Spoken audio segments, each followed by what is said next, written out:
Alors, voilà un petit exercice très simple de calcul de nombre dérivé, qui peut aussi faire office d'exercice de calcul avec des quotients. C'est en général ce qui pose problème. Donc, on vous demande de calculer le nombre dérivé de la fonction inverse en 1 et en moins 2. Donc, je vous rappelle que on va le calculer en 1. Donc, on est à droite de 0. On va prendre soit h tel que, eh bien, 1 plus h soit strictement positif. Pourquoi? Parce qu'en fait, la fonction inverse n'est pas définie en 0, elle est définie sur moins l'infini 0 exclu et sur 0 exclu plus l'infini. Quand on étudie en 1, on est dans cet intervalle et on va calculer l'image en 1, l'image en 1 plus h. Et pour calculer l'image en 1 plus h et pour que ce soit défini, il faut bien que 1 plus h ne soit strictement plus grand que 0. Donc on doit calculer, on calcule le taux de variation de f entre 1 et 1 plus h. Alors ce taux de variation, c'est f de 1 plus h, l'image de 1 plus h par f, moins l'image de 1, divisé par h. Je vous rappelle que c'est la pente de la séquente à la courbe représentatrice de f qui est une hyperbole entre les points d'abscisse 1 et 1 plus h. Alors on va détailler ce calcul. Bon bah f de 1 plus h, je remplace x par 1 plus h, donc ça me fait 1 sur 1 plus h. C'est tout simplement l'inverse de 1 plus h. f de 1, c'est l'inverse de 1, c'est-à-dire 1 sur 1, c'est 1. Maintenant, si je calcule f de 1 plus h moins f de 1, qui est le numérateur de mon taux de variation entre 1 et 1 plus h, je vais obtenir 1 sur 1 plus h moins 1. Alors, comment faire ce calcul? Eh bien, je vous rappelle que quand on veut calculer une somme ou une différence de fractions, il faut que ces fractions soient exprimées sur le même dénominateur. Alors ici, bon, on n'a pas vraiment une fraction, c'est un entier. Ça pose pas de souci, puisqu'en fait, un entier est toujours peut s'écrire sous la forme d'une fraction. 1, c'est 1 sur 1, tout simplement. Le dénominateur commun, eh bien, doit contenir au moins tous les facteurs de chaque dénominateur. Donc ici, on a 1 plus h, qui vient d'ici, et puis le facteur 1, bon, bah, implicitement, il est dans tous les dénominateurs.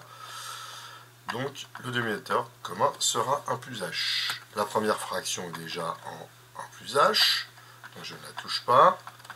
Et la deuxième est bien mon 1 sur 1. Tout simplement, pour passer en dénominateur 1 plus h, je multiplie par 1 plus h. Et pour équilibrer ma fraction, je multiplie aussi le numérateur par 1 plus h. Ce qui va me donner donc 1 sur 1 plus h moins 1 plus h sur 1 plus h. D'accord? Et ensuite, ici, on a effectivement réussi notre mise en dénominateur commun. Donc nous voici avec deux fractions en 1 plus h. Et je peux donc les soustraire, ça fait 1 moins, attention, le moins va opérer sur tout le numérateur, c'est-à-dire sur les deux termes de la somme, ne pas oublier la parenthèse. Donc au final, on a f de 1 plus h moins f de 1, qui est égal à 1 moins 1 moins h, ça fait donc moins h sur 1 plus h. Très bien.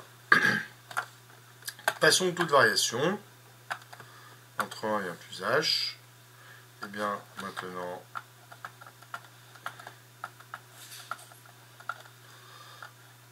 sur h, alors je vous rappelle qu'on a des quotients de quotients pour ne pas s'embêter, on peut ici écrire que c'est 1 sur h que multiplie la différence des images, hein, entre 1 et 1 plus h. Donc on obtient 1 sur h fois moins h sur 1 plus h, ce qui nous donne, effectivement, quand on a une multiplication de fractions, on va multiplier les numérateurs entre eux, donc ça fait moins h sur h fois 1 plus h. Très bien.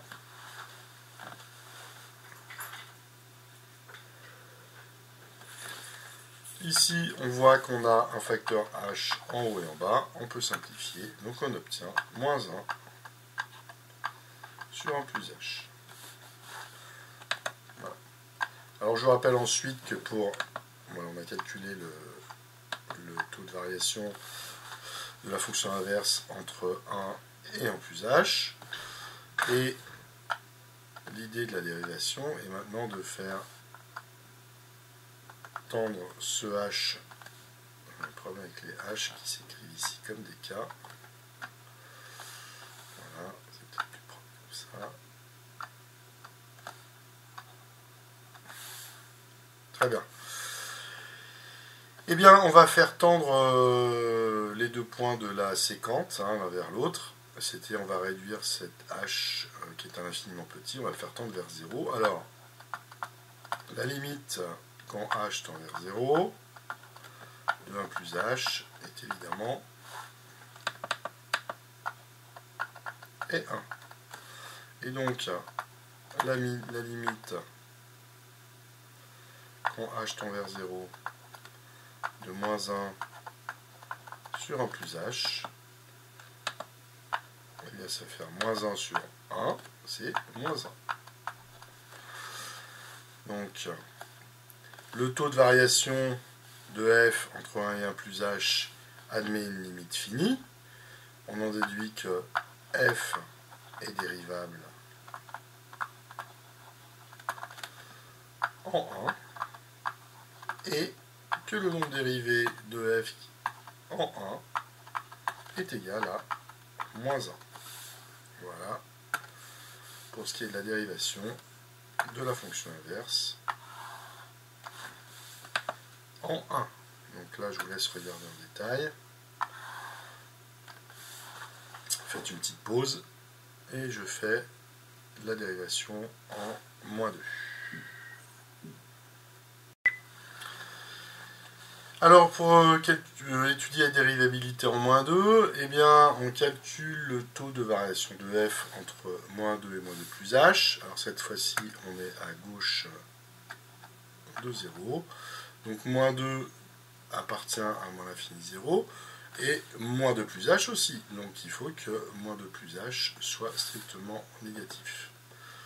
Voilà, ça c'est une condition de calcul, une condition sur h pour que le calcul soit possible. Donc il me faut le taux de variation. Alors ce taux de variation s'écrit, je vais l'écrire ici. Je vais calculer l'image de moins 2 plus h, soustraire l'image de moins 2, d'accord, et diviser le tout par h, qui est la différence d'abscisse, la différence entre les deux nombres. Ça, c'est la pente de la séquence, avec h qui est un infiniment petit, qui va ensuite tendre vers 0. Alors, on va détailler le calcul. F de moins 2 plus h, eh bien, c'est l'inverse de moins 2 plus h. Très bien. Et f de moins 2, c'est l'inverse de moins 2, qui est 1 sur moins 2, qui peut s'écrire aussi moins 1/8. Donc, si je dois calculer maintenant la différence de ces deux images, les voici, j'obtiens donc 1 sur moins 2 plus h, moins 1/8. Évidemment, soustraire un nombre négatif, soustraire un nombre, ça revient à ajouter son opposé. J'obtiens finalement ceci.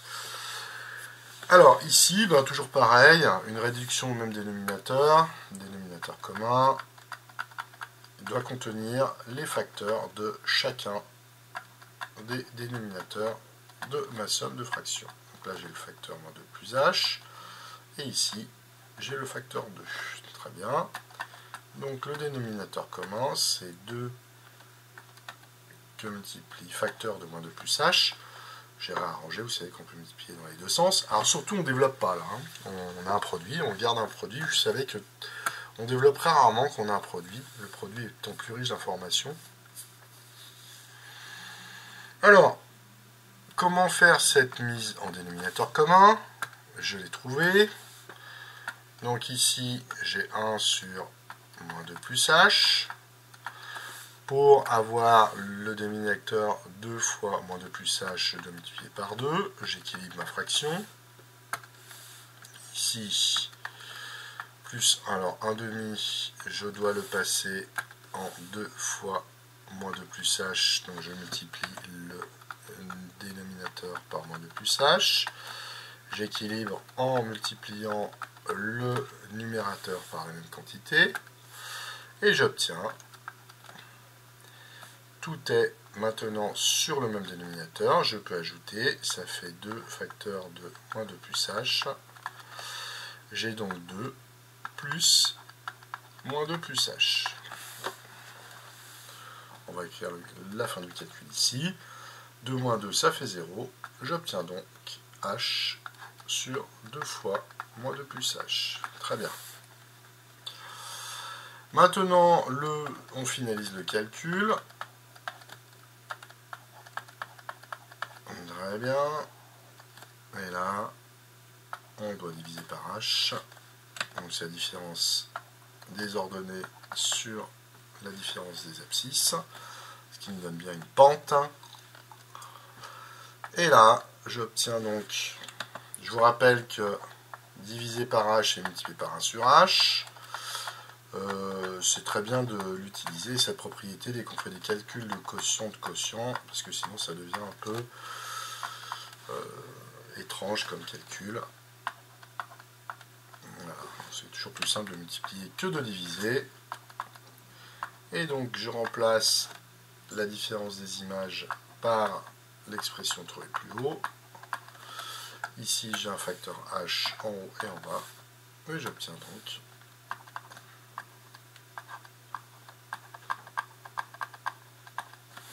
d'accord? Alors, étudions la limite de ce taux de variation. Eh bien, on va y aller doucement. La limite de moins 2 plus h quand h tend vers 0, évidemment, c'est moins 2. Donc la limite du dénominateur quand h tend vers 0, le dénominateur c'est 2 fois moins 2 plus h. Moins 2 plus h tend vers moins 2, que je multiplie par 2, ça donne moins 4. Et donc, la limite de f de moins 2 plus h moins f de 2 sur h, qui est le taux de variation de f entre moins 2 et moins 2 plus h, quand h tend vers 0, est de 1 sur moins 4, c'est-à-dire moins 1 quart, qui est une limite finie. On peut donc en déduire que f est dérivable en moins 2 et f' de moins 2, le nombre dérivé de f en moins 2 est égal à moins 1 quart.